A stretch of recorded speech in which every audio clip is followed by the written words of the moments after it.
আমাদের বর্তমান সময়ের সবচেয়ে বড় সমস্যাগুলোর গোড়া মূলত একটাই, লোভ। মানুষের সবচেয়ে বড় সমস্যা হল ক্রমবর্ধমান এবং অনিয়ন্ত্রিত লোভ ও স্বার্থপরতা। যেমন ধরুন, ব্যবসা বাণিজ্যের ক্ষেত্রে এই লোভ বড় বড় প্রতিষ্ঠানগুলোকে এমন একটা পরিস্থিতিতে নিয়ে গেছে, তারা শুধু লাভের কথাই চিন্তা করে, আর বছরের পর বছর কিভাবে তাদের ব্যবসার আয় বৃদ্ধি করবে সেই চিন্তা করে।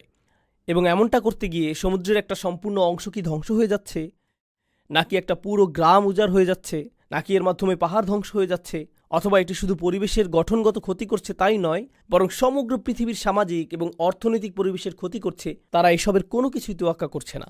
তাহলে পৃথিবীর সমস্ত দুর্নীতির একটা বড় অংশ, রাজনৈতিক দুর্নীতি বলেন বা পরিবেশগত দুর্নীতি, যা খুবই আশঙ্কাজনক, তাই না? এই সব কিছুর মূল কারণ হচ্ছে অনিয়ন্ত্রিত, লাগামহীন এবং অপ্রতিরোধ্য লোভ।